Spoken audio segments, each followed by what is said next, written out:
Hello and welcome to the Emmy Awards. I'm your host, Emmy Cardinale, and this is my podcast where I talk about what I've been watching or rewatching once a week.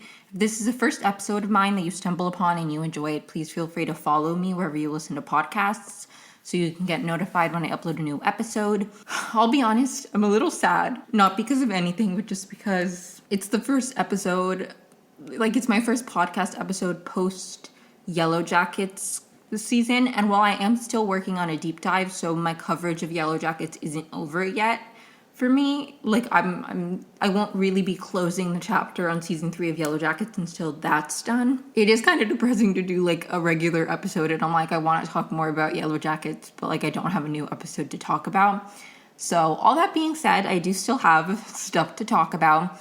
This episode is going to be kind of like a hodgepodge mishmash combo of things. I'm just going to kind of share my thoughts on a few shows I've been watching lately. There will be timestamps in the description, so if you only care about one of the shows I'm talking about, if you haven't seen one of the shows and you want to skip ahead, whatever you want to do, it'll be there for you to skip ahead or only listen to certain sections if you don't care about the other shows that I'm talking about. In terms of the next show that I'm going to cover week by week, I haven't fully decided yet, just because I don't think there's anything coming up that I'm looking forward to watching that is a week by week recap. I will be talking about You season 4. Is it the 4th season or the 5th? I think it's the 5th season. Final season of You. I will be talking about that, but because it's on Netflix, I imagine they'll do 5 episodes at once, and I don't think I want to do a recap of that. Maybe I will. I guess it depends how it's structured this season, because it's been different. Last season they did 5 episodes, and then a month later they did 5 other episodes. I hope they don't do that this time, because I hated that personally. I did complain about that on this podcast. So I don't know, maybe if they do 5 episodes and then 5 episodes in a month, I will do sharing my thoughts on the first 5 episodes, but I don't really know what I'm going to cover week by week. This week I'm just kind of ramble about some shows specifically, and then next week I'll do that too. And then eventually I'll get my Yellow Jackets deep dive out, but that is going to take me a while, and I don't want to stop podcasting while I'm working on it. So I'm just doing episodes until then, so I don't lose momentum on the podcast. But anyways, I have a few shows I want to talk about.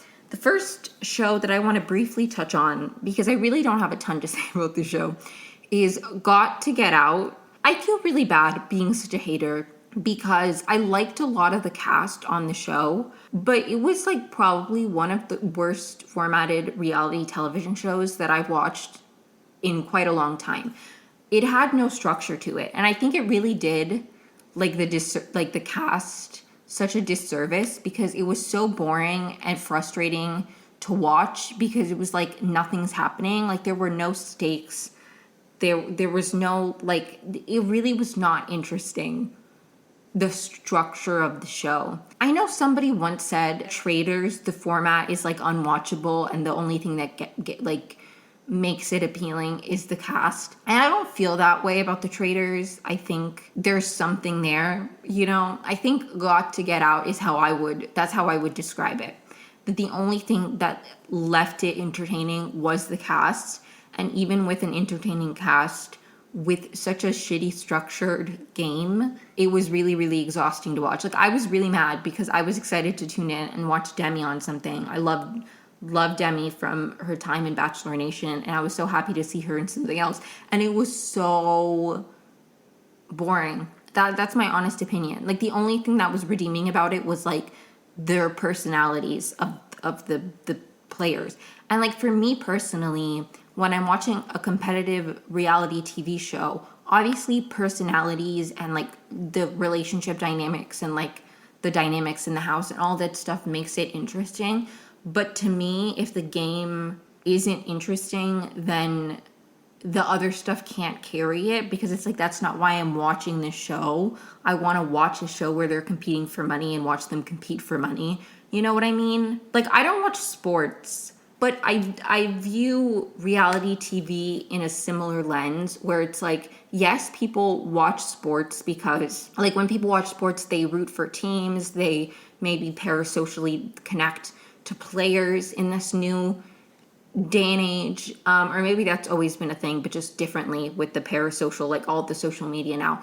But at its core, you watch, if you enjoy basketball, I don't know, you can watch basketball and like follow the game and be intrigued by the game, even if you don't know anything about the people playing. And obviously, social strategy games, the social aspect is super important. So like getting to know the players is important, but it's at least like, I think the game needs, like, I don't know if that made any sense. I just really was disappointed by it because it seemed like somewhat of an interesting concept. It was just the execution was so boring and it felt like nothing changed episode to episode. Like it didn't feel like there were like twists or like stakes raised. It felt like the same thing. They, in my opinion, needed to do some kind of like daily challenge. Like most good reality TV shows have some kind of challenges that you compete in. Even Traders has it to build the prize pot and also get shields. Like something. You know what I mean? It really was not, it didn't hit for me. And I feel bad because I wanted to like it, but it was really, really boring and it was really, really annoying. And I really pray to God that it doesn't get a season 2. And if it does, they better change the entire format like Big Brother did back in the day, where Big Brother 1 is like unrecognizable from the Big Brother we know now. And while obviously a lot has changed in Big Brother and the format of the game since Big Brother 2, the structure, the bones of Big Brother didn't exist until Big Brother 2. Like Big Brother season 1 of the US version specifically was literally like they were just in-house and they voted, like America voted on them. Season 2 we got like the bare foundations of like head of household, all the competitions, things like that. It was a lot more, it became a game in the way that it is now, obviously ever evolving. But it's just like, to me, Got to Get Out felt like it didn't have any kind of structure or like stakes. Like, I am somebody who really likes reality TV, and I enjoy reality TV for the like personas and the people as much as I enjoy it for the games. But when I tune into a show that is supposedly, it's a competition show, I want to feel like I'm watching people like actually play like a structured game. And like this just didn't feel like that to me. And maybe other people had different perspectives. It just really got really boring and like predictable, and like nothing new ever happened. The only thing that kept it somewhat engaging was like the people in the game. And I don't want to have to like the people playing a game for me to find the game enjoyable, if that makes sense. Like if Big Brother had minor league games or whatever, like locally you could play Big Brother, I think I would tune in. Like there's a difference between Big Brother as a show and Big Brother as a game. Obviously they're interconnected because it being a TV show plays a part in the game because you're being watched, and that obviously it's very interconnected. I'm not trying to say that it's not related at all. Just for me, in my opinion, the structure of Big Brother is so good, as are like a lot of other games. Like even obviously it's not the same because the Traders has like other game mechanics, but I even like enjoy watching people play Mafia because the game is interesting. Something happens. There are rounds. I don't even know. It really did not hit for me. Big letdown for me personally. On the other hand though, a reality show that I watched recently and I actually really liked, and I wish that like it had been done with like a third wave. I mean, honestly, I think it wouldn't have hit as hard if it was like done with reality TV stars. So I do think, but anyways, it's on Netflix. It's called The $1 Million Secret or something. And basically, I really liked the show because it had a format. The characters were interesting, but like it had an intriguing premise, and like the game was constantly changing. Basically, the way the show is set up is there's, I think, 16 people. I don't know. There's like a group of like over 10 people in a house. One of them secretly day one gets $1 million. They have to not get themselves, like they have to remain a secret. Or at some point, the first millionaire at some point you do, if you're the millionaire, you are able to randomly send the money to somebody else in hopes that you'll get it eventually, because it does randomly switch. So the first millionaire removed the money from themselves before. There was only one millionaire on this season who like got voted out as the millionaire, but it was like there were multiple millionaires at different places. It changed because the person who had the money could change. So we got to see different people play that role, and I really liked that, because I feel like if there's a season 2 going into it, you might be able to, depending on when they filmed it, because sometimes it's on Netflix and sometimes Netflix films things like season 2 won't have aired, but like season 2 will have already been filmed by the time season 1, like I don't know how Netflix works sometimes, so who knows. But if they haven't, like if they haven't filmed a season 2, but they do, like they are gonna have a season 2, and there are incoming players who can watch, like you can watch the different millionaires just within one season and the ways they like fell into certain pitfalls. Like some people were better at being millionaires than others. Some just got unlucky, because if you get it early on, it's harder to keep it. Like the later you get it, the easier it is to keep it. And the girl who won she was the last millionaire. Basically, you vote out who you think the millionaire is. There are challenges. It's like structured where you can like complete secret missions. The millionaire can to get advantages, or if they don't complete it, they get penalized. So it's not the first few. It's kind of like if you do this, you get this benefit, but there's no penalty for not doing it. And then they started being like, if you complete this, you get this prize, but if you fail, you have a few votes against you going into the like elimination dinner. So there are like constantly stakes. It changed. You got to see different people play different roles because the millionaire was different, which I really liked, because I feel like, and with traders, they can recruit people, but it's not like a trader will ever just suddenly become a faithful. So it was just interesting that like your role in the game could change. You could either choose to no longer be the millionaire, or there was another point where it would just randomly, somebody chose that it would just randomly go into somebody else's box. So that was interesting to me. The people, like the players were interesting. It was well done. It was like super easy to digest.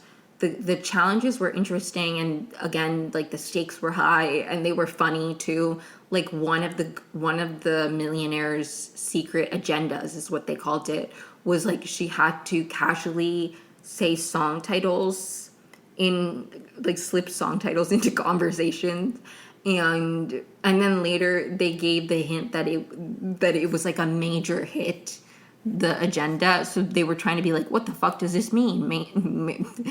You know what's so funny to me is I'm like, I would notice that right away.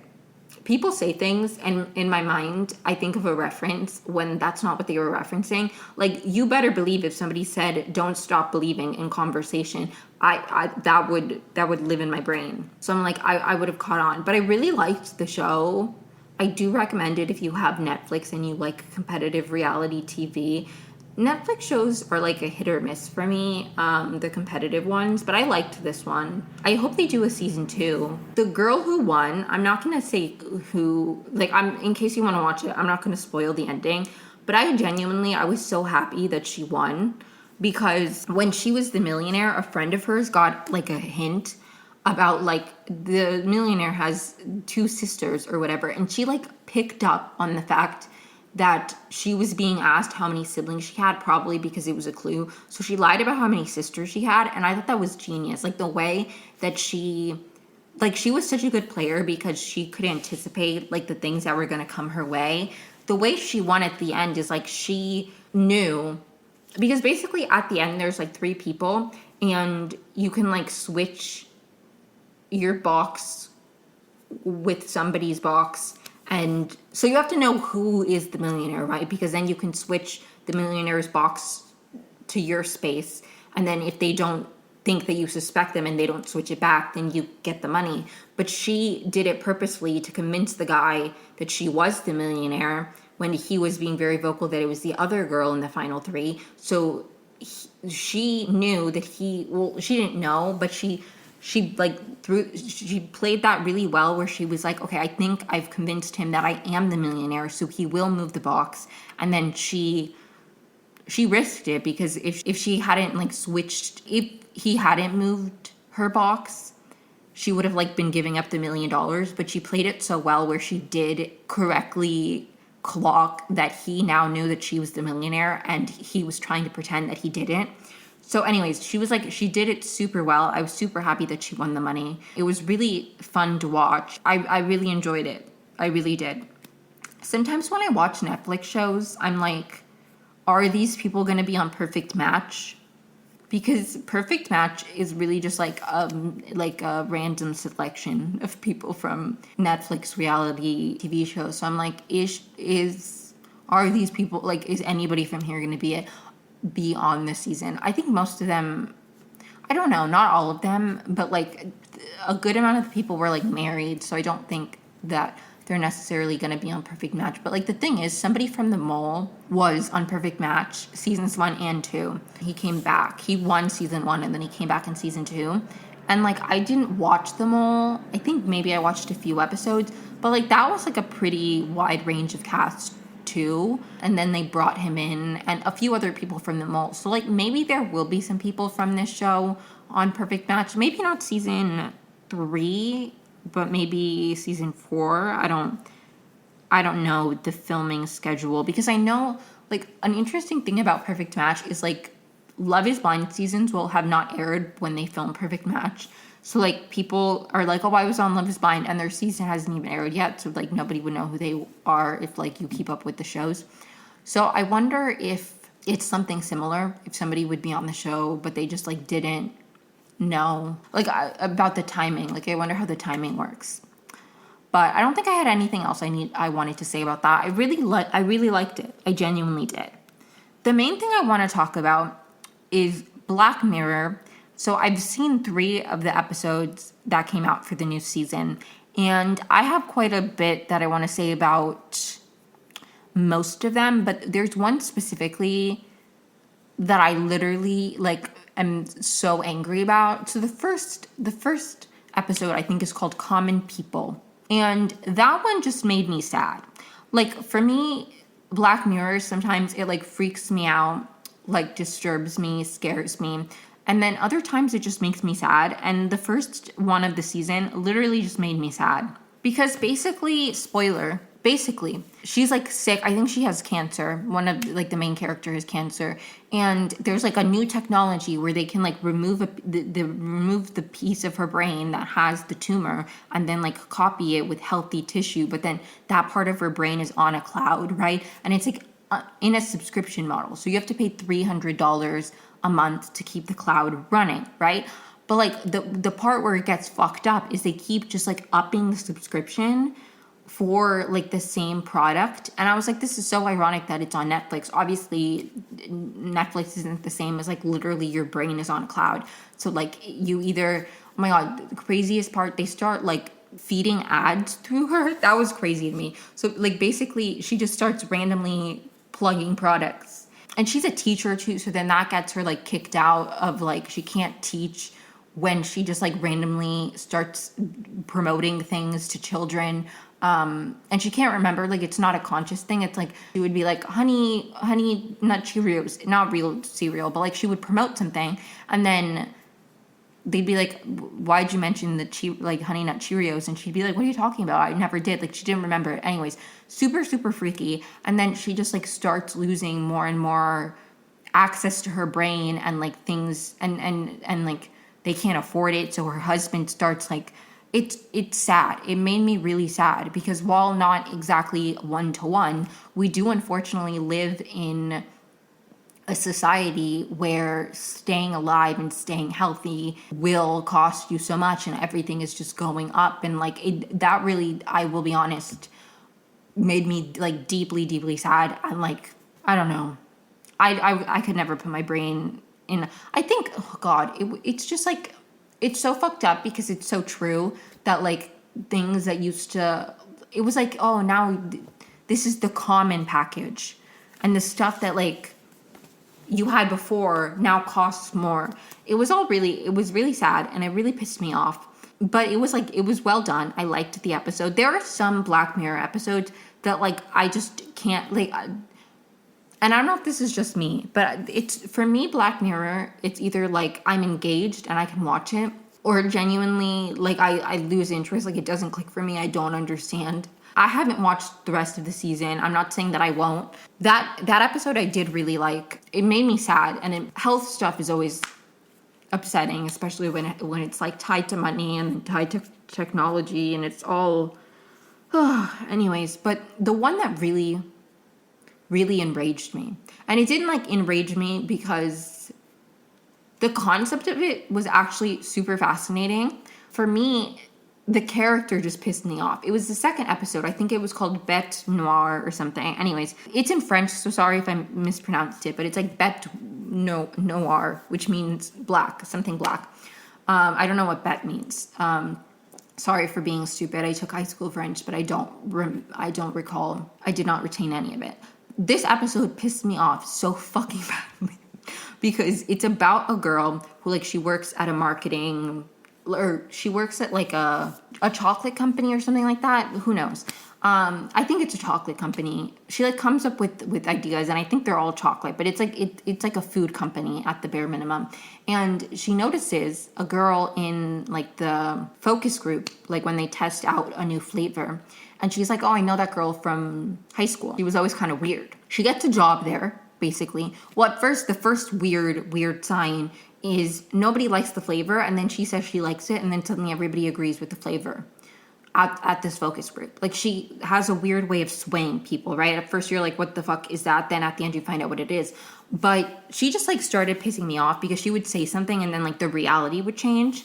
And we find out at the end of the episode, like, how she does that. It's, like, some ability to, like, not change reality, but just tap into the alternate reality where that thing that she wants to be true is true. And I liked that as a concept. Me watching Yellow Jackets, I'm like, I would love that little, like, pendant she had to change reality. I'd be like, Lottie Matthews is alive, and boom, I could change. I would love that. But the reason it pissed me off so badly was because this girl was just like actively changing the reality while like trying to convince this girl she went to high school. Like, basically, I don't know.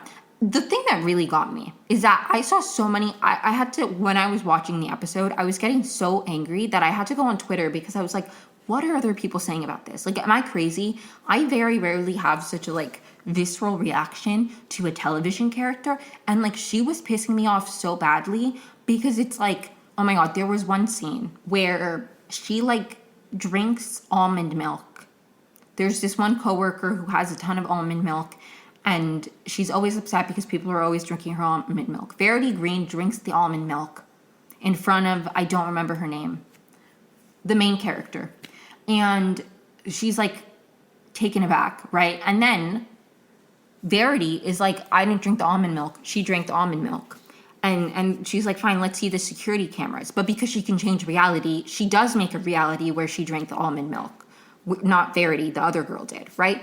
Then this really got me. She goes, how could I do that? I have a nut allergy. And then she changes reality so nut allergies don't exist. I would literally, no, okay, sorry. I'm like, it made me so angry because it's like, and the thing that really got me, I went on the internet and people were like, I was on Verity's side. Bullies deserve what's coming. I wish she had gotten her revenge, because she doesn't. She flops at the end, as she should. And that really pissed me off because, and I'm going to go on a little rant, not to be like all kumbaya, like mental health, peace, and love. But as somebody who was fairly like severely bullied, maybe severely isn't right. But like genuinely, I was bullied as a child to the point where it like truly still has shaped my self-esteem and the way I view myself in a way that I'm not like, it makes me mad sometimes because I'm like, why the fuck do I care what children were saying about me when I was a child? But like, unfortunately, when you're being told these negative things about you repeatedly at a young age, it does just shape the way you view yourself and your function within like group dynamics, with friendships. Like I was bullied like fairly consistently, and in my opinion very intensely and like damagingly. Okay, what this Verity girl went through was not right. I'm not saying that they should have bullied her, but if there's one thing I've learned in trying to heal myself from everything that I've been through people who have treated me poorly, people who have been genuinely like nasty to me and like said things that they probably don't even remember, or it meant nothing to them or whatever. And I could hold anger and I could hold resentment. That's not going to help me. Like, that's not going to help me. Anybody on the internet, and like, yes, it's fiction. So like, whatever, it's not that deep. You wanted her to get her revenge. Okay, whatever. I get it. But genuinely, if you are viewing real life situations like that, it's gonna make you feel worse. Like, the thing that really pissed me off is like, this character has like the ability to literally change reality. She like says that she made herself the empress. She did everything. She did everything. She was everything, and it didn't fix the thing inside of her. It's like, girl, go to therapy. Like, making other people miserable, ruining somebody else's life, that should not be what heals you. It shouldn't. I'm sorry. That's not healthy. That's not good. And I get it. She's a fictional character. Oh, you wanted her to get revenge. But it's like, genuinely, I don't understand how anybody watched that episode of like this girl being like, what Verity was doing was genuinely trying to drive her to suicide. And that's not like I'm making that up. Literally, the main character, she was like the second girl in this friend group of hers that Verity was like literally trying to pressure. Like, at the end of the episode, she's like, how are you gonna do it? Blah, blah, jumped. You don't seem like a jumper. Like, who the fuck is watching that show and like rooting for that girl just because she was bullied? Like, I think we need to have some perspective. Bullying is horrible. That is not an excuse. Somebody could be genuinely horrible to me, like cause me lifelong trauma and pain, and I could like wish that they could like genuinely apologize and mend things, and maybe I never will get that. If they don't, that's not going to hold me back from healing and being the best version of myself that I can be, and like putting a positive, trying to have a net positive instead of like seeking revenge and being vengeful and ruining other people's lives. Like, to me, there is no world where you wish the same hurt on somebody else that they caused you that you are in the right. There is no need to be vengeful. Like, I don't think that's healthy, and I don't think we should be rooting for that character. Like, she literally was changing this girl's reality, making her feel crazy, ruining her livelihood. I don't think that the thing she did to her in high school, which was start a nasty rumor about her and a teacher, which is messed up, and I'm not saying she should have done that. That's horrible. That's horrible that this girl was isolated, that the one teacher that she was friends with, she lost that connection because she like lost that friend she had because he got fired because of the rumor. I'm not saying that was right on the girl's part. I just don't think that somebody's like worst mistakes at 17 or in high school should like literally be reason that like you think it's okay to like torture them, make them feel like they're going crazy, and like you literally want them dead. Especially within the context of the fact that you have like this like machine that literally allows you to change your reality. Like you said, you went through, you made yourself the goddess of the world. You met all the people you wanted to meet. You did everything, and it didn't fix that within you. Like, that's, at that point, that's not that other girl's problem. Like, I really don't understand how people watch that and were like rooting for Verity to get her revenge. It's like, her revenge is literally the other girl dying. Why do you want people who wronged you to die? I don't want people who wronged me to die. I wish them the genuine best in healing, and there are people who cause me like great harm, like great harm, and I will never get an apology from them. And does that upset me? Do I still think of them with like anger in my heart, even though like part of me doesn't want to? Yeah, I'm not going to say that I'm like a perfect person and I've just forgiven every single person who's wronged me. Okay, I get it. I really do.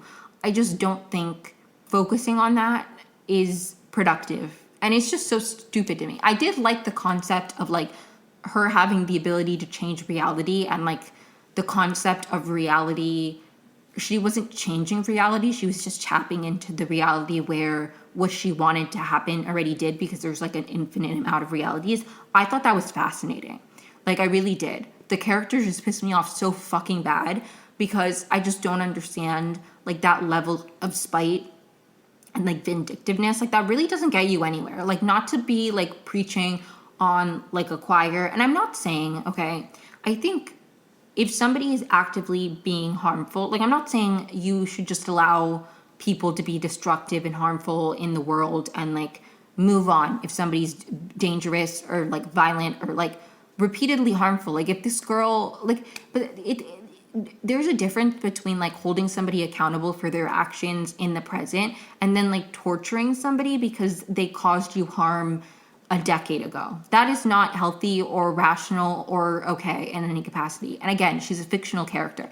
I was just baffled because I was like, this character is pissing me off so fucking badly. And I went on the internet to see if other people were also like, this character is driving me crazy. And I saw people being like, I'm on her side. I wish she'd gotten her revenge. I hate that she died. I'm like, I mean, I don't want her to die either. Like, I think in the moment that the girl killed her, that was justified because she had literally like 10 minutes before been like, how are you going to do it? About like literally killing herself. Like, I'm sorry. She was justified. She was justified to kill her in that instance.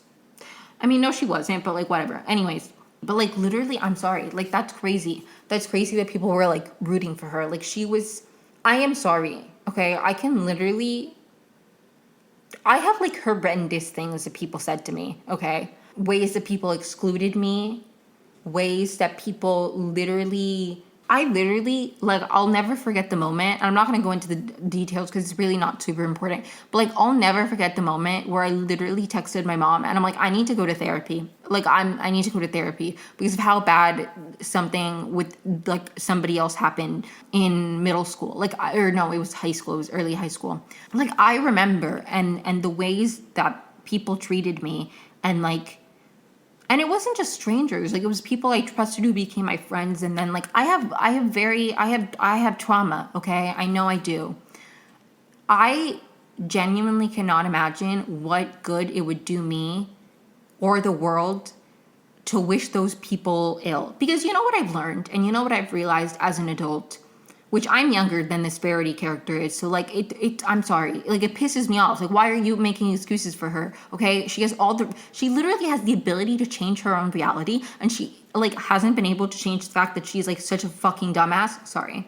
You know what I've realized in my life is that people are not one-dimensional. People are not solely good and solely bad. So the way that somebody has caused me harm, to me, in my mind, that doesn't define them. Even if they were truly horrible to me, and if I like looked them in the eye, they would still be like, I did nothing wrong to you. I don't give a fuck. Even then, I wouldn't think that that defined them. I would still wish that one day they could gain perspective and like, and even if they never do, it wouldn't be my business because at the end of the day, them being sorry or not doesn't change the fact that I can recognize what happened wasn't okay.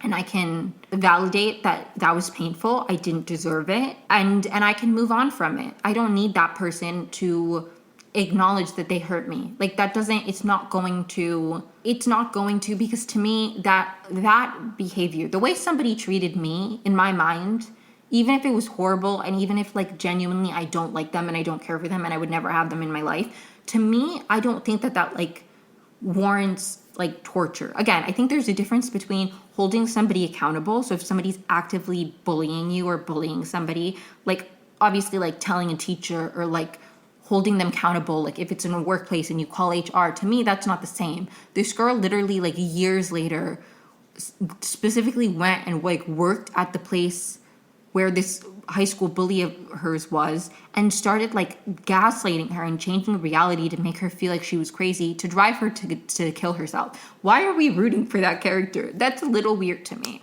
I get it, it's fiction or whatever, but like that did bother me. I'm not gonna lie, it bothered me because I'm like I was bullied. And that was not okay. The way I was treated was not okay. I don't want those people to suffer. I especially don't want those people to suffer in adulthood because of the way they treated me when they were children. Because the reality of the situation is not that it would make it right, but the reality of the situation is I don't know what they were going through. I don't know what they've been through since. I don't know them. I don't know them because of the way they treated me when they were younger. And while I never bullied people and I wasn't mean, and I remember actually when I moved back from Brazil, because when I moved to Brazil is like the first time, I lived in Brazil for 2 years when I was younger. And that was like the first time that I was genuinely like really, really badly bullied. And then I moved back to the US and then I started getting bullied again in middle school. So like it was really rough few years for me. But I remember when I moved back from Brazil and I had a miserable 2 years that I was living there. And I was like, I remember saying to myself, I was like, no matter what I do in my life, I never want to make somebody feel as bad about themselves as I was made to feel repeatedly for these last 2 years of my life. And obviously then it got worse, bullying wise. I remember saying that because I couldn't possibly imagine, like I was in pain and I didn't want other people to feel that same kind of pain. What good does it do to torture somebody else because they hurt you? Like, does that actually make you feel better?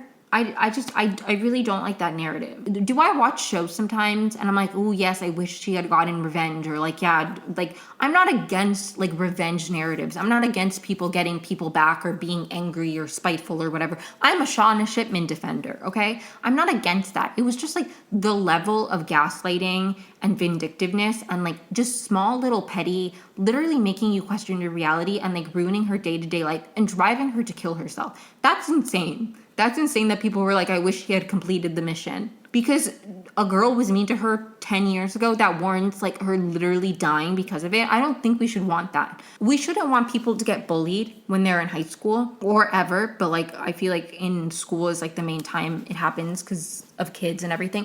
We shouldn't want kids to get bullied because that, one, is traumatizing. Two, can lead to suicide, right? So why, as the punishment for that, are we saying, yeah, we should traumatize the people who traumatized us or like drive them to suicide the way a bully drives a victim to suicide? Why are we, am I crazy? Maybe it was just the few tweets that I saw, but I saw very few tweets that were like, I hate Verity Green, like this pissed me off. I saw so many people being like, she deserved it. She was a bully. I'm like, being a bully shouldn't be like a death sentence. I think people should be held accountable. I don't think that means that we should like want them dead or want them to suffer in return. And I think, again, not to be all kumbaya and like deep or whatever, but I think genuinely if we change our perspective in the way we interact with each other and are like, people can cause us harm and that does not mean that they're like irredeemable, horrible people who deserve pain and suffering, then I think we would all be better. Because I think the people who I think are like literally, I can think of like very nasty, vile people who I despise. I don't want them to suffer. I want them to change and stop putting negativity out there and like being vindictive and cruel. But I don't wish cruelty on them because cruelty doesn't make cruel people kinder. If that girl was still a bully, gaslighting her, driving her to insanity, telling her you want her dead is not going to change her perspective at all. It's not going to make her a nicer person. So then what are you actually accomplishing? You're just having somebody else be in pain because you were in pain as well. That doesn't make any sense to me. Anyways, I've been rambling enough about this. The next episode I wanted to talk about for Black Mirror, and it was the last episode I watched, was Hotel Reverie. I really liked this one. I thought it was really interesting. Basically, the synopsis is that, not to be weird, but Teen Beach Movie low-key did this first. Not to the same extent, but like they low-key did this first. Basically, there's an actress and she is just like put into the movie. So everybody there is like a simulation who like thinks they're the character. They don't think like they're the actor in the movie, but the actress is just like, anyways, that was interesting to me again. But then the server like falls down, or the server goes down because one of the technology people spills coffee on it. So then she's just stuck in this movie world with the main character, and she like tells her, you're a character, you're not a real person. And I was like, this is so Teen Beach Movie coded. And then they have like a month where they're just existing together and everything else is frozen. Because that's when she's like, you're not real, okay? There's some technical issue. I'm frozen here. whatever. I thought that was super interesting. But she like falls in love with this character. Finally, they get back online and they have to like reset, and she's not going to remember anything that just happened. The character is. The actress does. Anyways, but that was really sad. But I really liked the concept. Like, don't get me wrong. I hate the idea of like AI, deepfakes, hate all that stuff. I'm not saying that I would like this in a real world setting. I'm not an actor, so I'm not trying to like put myself in. I'm not qualified to say if this is good or bad. I think it's interesting because it's basically like you are like in the world. I think the flaw in this, I would have to rewatch it because I wonder if they explained if for all the movies they were going to do this, like just one character and then like one actress is reviving a character, but the rest of them aren't, and the rest of them are just like simulations, right, who think they're the characters. Like I wonder if anyways, that was interesting to me. But I liked the idea of like you are in the movie world. I thought that was so interesting. Again, I love Teen Beach Movie. It made me think of Teen Beach Movie when like they're in the movie. Obviously they get stuck in the movie for different reasons. It's not like a technology thing. But then the characters kind of becoming self-aware. That's like a big thing in Teen Beach Movie 2, where she's like, this is weird. Like we're in a movie. I don't want to be here. That was like something that kind of happened in a really interesting way that like they didn't do this in Teen Beach Movie because it was a different premise. But basically in the Black Mirror episode, at some point the actress accidentally calls the other lead. She calls her the actress's name who played the character, right? So she's like, who's Dorothy? She's like, oh, no, you just remind me of somebody. Sorry. And because the actress had infused so much of herself in the character begins to like have like a new layer to her consciousness of like within the simulation because she's becoming like somewhat self-aware, and she's not just like that character, she's also like part of the actress as well. Anyways, that was super interesting. Obviously in Teen Beach Movie, they don't become like self-aware because there's some kind of, that would have been really interesting if they did that in Teen Beach Movie where it's like they kind of begin to become conscious of like their actor's real life. Obviously, the reason they did this in this Black Mirror episode is because we learned about like the actress before the other actress decided to start, that she wanted to be in the movie. Like she researched her and she knew stuff about her and everything. And a detail I really liked is when she begins to remember stuff about her life, like the actress's life, not the character's life. We find out that she was like closeted, which was really interesting because it's like an old movie, but they're remaking it, and it's like the main man is played by a woman, which was really interesting because it's like from the beginning you kind of see that she interacts with the actress as the lead differently than she did in the original movie. Anyways, I'm not making any sense if you haven't seen it, but I really liked that. It was really interesting to me. Again, Teen Beach Movie low-key did the same thing. Although Teen Beach Movie, it was like not some technological thing. It was like magic. Which, what is technology if not magic, you know? But I did really like the episode.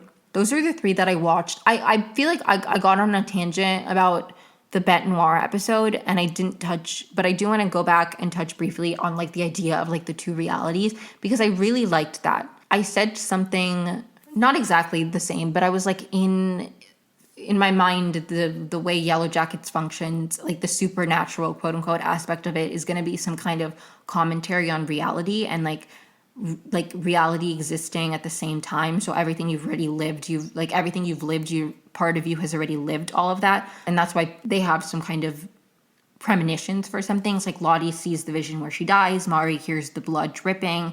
They hear that because they're going in between the dimension where that's already happened, if that makes any sense. So I liked this idea of her like being able to change reality, not because she was like willing something to happen, but because there was already a reality out there that you could just access by changing it. That was super interesting to me.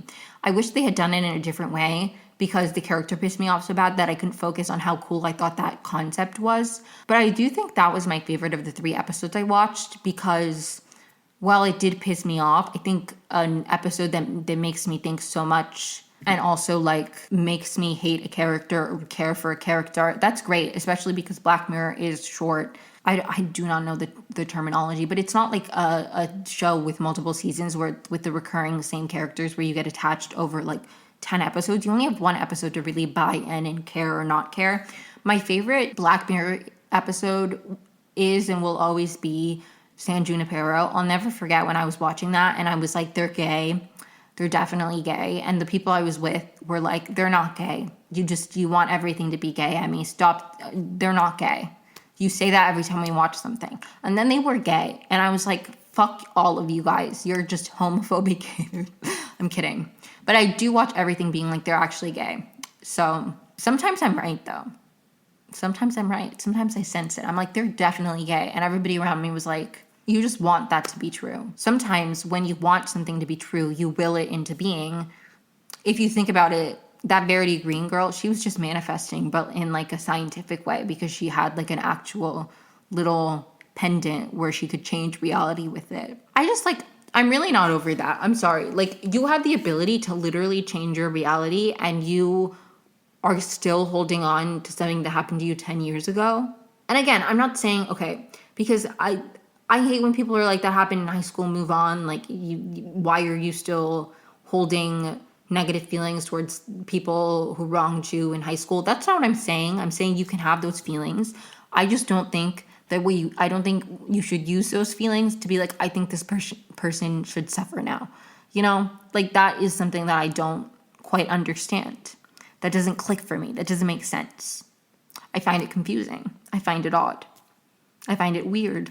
Okay, the next show I'm going to touch on very briefly, and then I think I'm going to end with talking about Bones, maybe. I don't know, because I haven't even been going for an hour, and by the time I edit this down, like, I don't want it to be like 30 minutes long. So I'm going to talk for a little bit longer to get the episode to a decent length. Sorry if this episode is shorter than normal, but I did want to touch very, very briefly on 911, because spoiler, they just killed off the main character. And like, I haven't watched 911 this season yet. The last episode I watched, like, up to date was like the end of, like, literally the last episode of season 7. So like, I am a whole season behind, okay? But I had heard rumblings that like people thought he was gonna die, and then people were like, he's definitely not gonna die, and then he like for real died.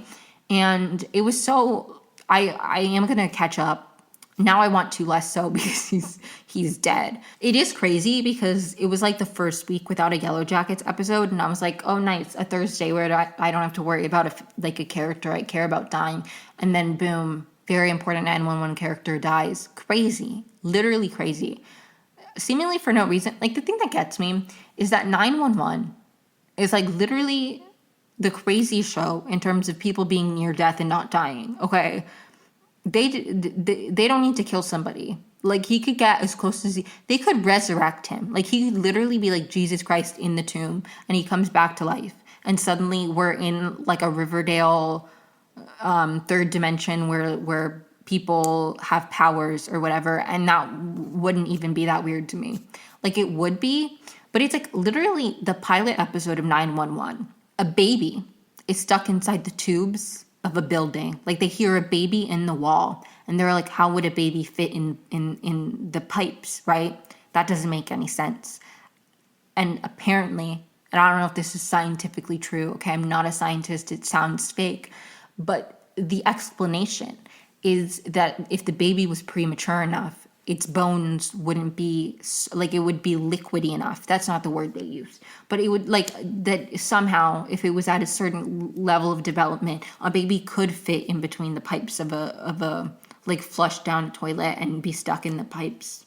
That is the argument that they were making. I don't know. They saved the baby. The baby lived. But it's like, that's how you open the pilot. Literally, the bee-nado, or whatever. Like, literally, there was, like, a tornado of bees in Los Angeles. But you have to kill off a character for realism. It makes no sense. None of the actors are happy about it. It's quite odd. It's quite confusing. He's such an important character, too, because he is married to a police officer. And so we see a lot of, like, the interactions between the fire department and the police officer through, like, that connection. Like, we meet like one of the police officers, the main police officer. We meet her early on, and then eventually she marries him, and it's like important, right? That relationship, their relationship. I don't know what her storyline's gonna look like now. His relationship with Buck is super important. It makes no sense to me. I don't understand it. I find it quite odd. Again, I haven't seen like the first 14 episodes of the season because I haven't seen any of the season. So I will be catching up soon. But like, will it make sense to me once I catch up? Who knows? I don't think so, just based off of people's reactions. But genuinely, I don't know why they did that. I don't know why they did that. Can we stop killing people off? And please, I'm begging writers to stop killing people off.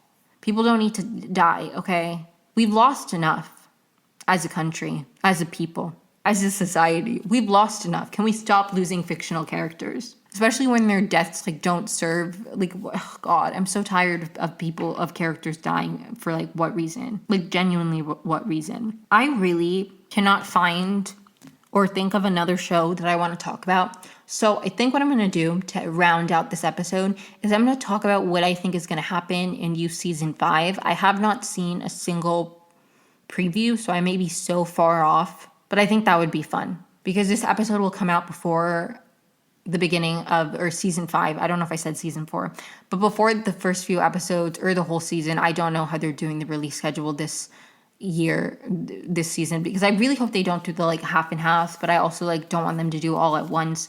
Who knows anymore? I don't, but I kind of want to do some predictions on what I think is going to happen in You Season 5. I hope Joe dies by the end of the season. Will he? Unlikely. I want Love Quinn's family to somehow get revenge. That's what I want. I want them to hunt Joe down, and I hope he gets his comeuppance. Love Quinn dying is like still one of the things that pisses me the most, like off the most about TV, because it's like season 1, it's like, okay, he's a stalker, he's a serial killer, and then season 2, he meets another girl, he's fighting the stalking desires right within him, the little demon that's like stalk, he's fighting that within him. And then the plot twist at the end of the season is that like the girl that he was stalking is also she's like a female version of him, right? And then season 3, which remains I think my favorite season. Well, I don't know, because I really love season 2 because he moves to LA and I live in LA, so I love watching shows that take place in LA. And like season 2 remains one of my favorites. Especially rewatching it with the knowledge that Love is like doing not everything he did, but like similar things that he did. Super fascinating. So anyways, what was I saying? Season 3 I loved because it's like we know both of them and they each know that they kill people, but it's like they kill people for very different reasons and they have very different rationalizations for why they kill people, and like they view their killing of people very differently in a way that was super interesting. I loved their dynamic.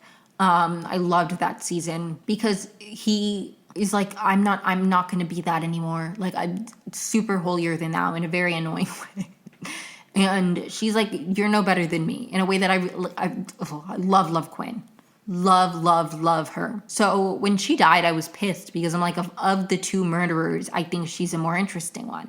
And then season 4 was such a fucking flop. Sorry to any You Season 4 viewers, but like it was a flop for at least the release schedule. Maybe if you haven't seen the season, like if you didn't watch it when it was airing and you watch it after the fact, and like the pacing is different if you're like watching it on your own time, maybe that's different. But in terms of like viewing experiences when it was airing, I have to say the splitting up the 2 seasons was some of the dumbest shit ever. Because if you want to do like a build up where you release an episode every week, I think that's fine. It was annoying because it gave people the time to like rewatch, like it gave people a month to rewatch the first 5 episodes over and over and over again and pick up on the things that were then revealed in the second part. So we all fucking knew, if you were on TikTok, that like, oh, he was just seeing somebody, right? I also just have to be honest, I didn't love that route. I didn't love that route of like, oh, he's like breaking reality, he's seeing somebody, like I hated that. It was like another version of him or something. I really didn't like that. It felt boring.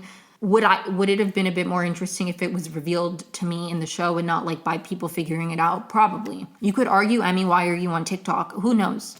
Valid question. But like that really bothered me. And then it ended with him being like, oh, I really hated the ending of that season. So like I don't know how season 5 ends for him.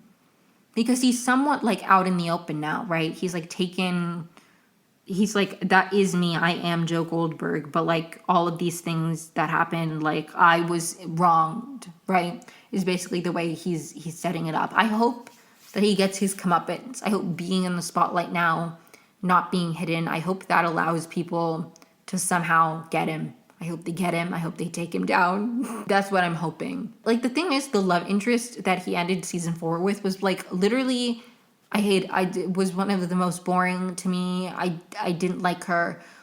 It was annoying to me that he finally is like, I'm gonna embrace all of these parts of me, after he killed Love, who literally like from the beginning was like super willing and accepting of the fact that he was like fucked up.